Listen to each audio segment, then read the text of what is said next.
nilamon daw ng abogado ng depensa ang lead prosecutor na si Congresswoman Jervy Luistro. Nabalitaan niyo po ba yan, Kong? Yes, and of course that is fake news. We have to beware of fake news, no?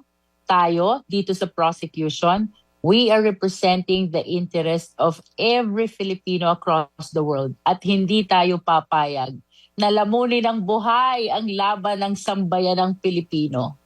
Pero sa totoo lang po, hindi naman kasi nangyari, partner, dininay na ni Congressman Terry Ridon, yung angling, magtataka, yung Sabi positioning, yung pinuposition sa media. Sabi ko nga sa iyo, start na yan ng strategiya. Pero media strategy. Correct. Is that how you felt about it, Congresswoman? Parang positioning ang nangyayari. Kanya-kanyang naratibo. Yes, and ever since, in-anticipate natin yan, yung mga SOCMED operation na yan. But what is clear to us, the prosecution team, our intention is to expedite the pre-trial conference, no? Klaro yun. And we were able to achieve that. Opo. So today is the continuation, partner. Correct. So today, marami-rami pa bang kailangan isettle? Ano ba ang dapat isettle for today, Congresswoman? Almost all issues are submitted for resolution na ng impeachment court, no, Alvin? So ang natitira for today is the continuation of marking of exhibits. At ito particularly ay with respect to those which have voluminous exhibits. Ito yung unexplained wealth and confidential fund. We hope na matapos today so that hihintayin na lang natin ang pre-trial order, and after pre-trial order, the parties can file comment to that, no? And then wait for July 6 for the start of our trial. Pero Congresswoman, yan po ba sa mga plano ninyo ay pasok doon sa tinatawag ni Alvin na timetable? Kasi July 6 dapat planchado na eh. Definitely, Doris, no? At ito yung ating na-appreciate dito sa nagdaang first schedule ng pre-trial conference because we are aligned with respect to starting the trial on July 6, 2026. So certainly, Doris and Alvin, at sa lahat ng mga nakikinig, mag-uumpisa po ang paglilitis ng July 6, 2026. Opo, yan ang inaasahan natin. Pero alam naman po natin po pwedeng umakyat na naman kung saan-saan korte. May taktika. May mga taktika na ganyan. Kasi umpisa na nga po ng pag-estratehiya. Yes, that's correct. But nonetheless, we are very much positive, no? Kasi binanggit din to ng ating clerk of court during the conduct of PTC na mag-uumpisa ng July 6, no? And even if we assume that they will be filing petitions in court again, so long as walang TRO, we are positive na tuloy-tuloy na. Again, Doris, no? Opo. Ang grounds natin ngayon are almost similar to the first impeachment back in the 19th Congress. Ibig sabihin po, napakatagal na ng ipinaghihintay ng sambayanang Pilipino. Opo. And that is our intention, to move forward sa trial na itong impeachment complaint na ito. Siguro ang point ng question ni Doris, Congresswoman, is wala na pong ibang paraan na madidelay ito. Kumbaga sure na tayo na magsisimula yan July 6. Hindi na pwedeng gawa ng paraan kasi baka makasingit na naman yung any delaying tactic. Hindi na naman magsisimula July 6. As far as I can see it, no? Na-resolve na yung issue ng leadership, di ba? So, may majority na. They are 13, no? Kung a-attend pa yung minority, it would be better sapagkat dapat naman as constitutional duty, mag-attend sila lahat. Tapos ongoing na ang pre-trial conference. Once terminated, that is due for the issuance of pre-trial order. So I don't see any reason anymore kung bakit madidelay pa ang trial nitong articles of impeachment, no? Okay, As a matter of fact, kamukha ng nasabi ko kanina, it was mentioned in passing also during the conduct of PTC ng ating clerk of court na mag-uumpisa talaga tayo ng July 6. And even during the past interviews of SP Win Gatchalian, lagi niyang sinasabi na July 6 ang start, no? So again, dahil okay na yung issue ng leadership, may majority na, duly elected na si SP Win, ongoing ang conduct ng PTC, aligned ang defense, ang prosecution, at saka ang clerk of court with respect to July 6, I don't see any reason kung bakit maaantala pa ang trial nitong impeachment complaint. Paano po, Congresswoman, kung sabihin planchado na lahat, pero pagdating ng araw, ay may sakit po yung aming lead abogado? Oh, that will not be possible, no? Kasi ang dami nila, no? I think they are 10 lawyers from the defense team. So kung meron mang mga reasons why the lead counsel cannot appear, of course the other counsel can appear. That's the purpose of having a number of lawyers, no? In the same way that dito sa prosecution, the absence of one should not halt or delay the proceeding of this impeachment trial. Nabanggit mo yung marami sila. Gaano karami ang abogado o abogada ni Vice President Sara Duterte? Na-curious tuloy ako. How many lawyers have you seen representing the Vice President? Ang nakita ko during the PTC na nag-appear, siguro around 10 lawyers. Ay, yes. Wow. Hindi pa ganun karami yun. Pag umabot ng mga 50 yan ang marami. Nahiya pa. Sometimes hindi rin maganda yung sobrang dami, no? Kasi communication-wise, hindi na kayo masyadong coordinated, no? For the prosecution naman, of course, we are 11 from the House and 10 from private prosecution team. So we are a total of 21.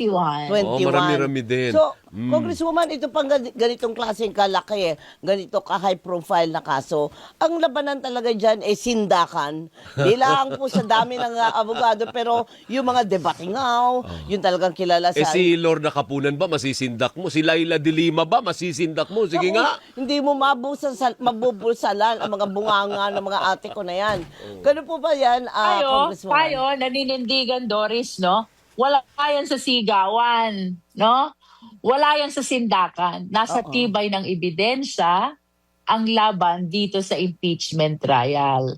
And of course, we maintain our position that we have very strong evidence, no?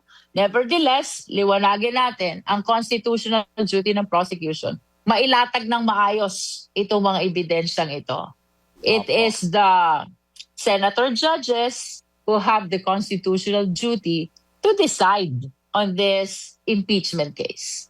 Si Attorney Romy Macalintal ay may inalabas na pahayag nito mga nakarang araw. As a matter of fact, pinoward niya rin ulit sa akin ngayon. Sabi niya, hindi daw dapat bahagi ng pre-trial yung pagtatalo kung paano yung computation ng 2/3 vote to convict. Partner, hindi daw yan. Hindi daw dapat pinag-uusapan yan. Lalo lang madidelay ang trial pag ito ay kanilang tatalakayin kasi tsak na hindi papayag yung depensa na mabawasan ang 16 votes to convict. What do you say, Congresswoman? Alvin, if what was mentioned by Attorney Macalintal is during PTC, he's very much correct, no? Kasi very klaro naman ang agenda sa PTC. Stipulation of facts, list of witnesses, list of documents. Kaya wala naman talagang dapat pagtalunan ng mahigpit doon, no? Now, however, if this threshold for the purpose of conviction will be raised before the start of the trial and it will be raised by one of the senator judges, no? Of course, no one can stop them. But for us in the prosecution, we understand na hindi ito dapat nare-raise doon sa start ng trial. Nonetheless, we cannot stop the parties, especially when the presiding officer would allow them to deliberate on that matter. So napapag-usapan lang as an aside. Pero sa totoo lang, Hindi sa yun pre-trial, yung hindi pinag-uusapan doon yung kung ano yung equivalent ng 2/3 vote, Congresswoman. Yes. As a matter of fact, ay ito ang pinilit na magawa ng prosecution to make sure na bumilis itong PTC na ito. And so far we have achieved that goal, no? Bumilis talaga, and kung ma-terminate ang pre-trial conference today, then we will just be waiting for the pre-trial order. That is the objective of the prosecution, and of course, especially during PTC, how to expedite the proceedings so we can proceed right away to trial. Pero as a group, as the prosecution, yung position po ninyo, yung 2/3, dapat hindi siya ibangga sa 24. Dapat ibangga siya sa 22. Is that the position of the group, the prosecution?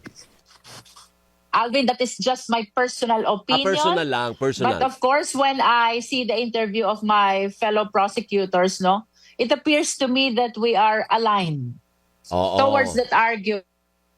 Opo. Na dapat kung sino lang yung within the coercive power of the institution should be counted for the purpose of determining 2/3. No? But of course, again, that is just an opinion. Ang masusunod po dyan ay ang mga senator judges because it pertains to their procedure, no? Na tinatawag nating doctrine of political question. And anchored under the time-honored principle of separation of powers. Ito po ay exclusively granted to the Senate. So, ako po'y naniniwala that it is also the Senate who has the exclusive prerogative to interpret the threshold for the purpose of conviction. Opo, pero how do you offer that? Kung ikaw nasa prosecution, siyempre ang depensa ayaw no, naturally. Kung ikaw nasa prosecution, how do you offer that? Through a motion? Through a petition? Or mag-antay ka na desisyonan niya ng mga judges? Manifestation lang.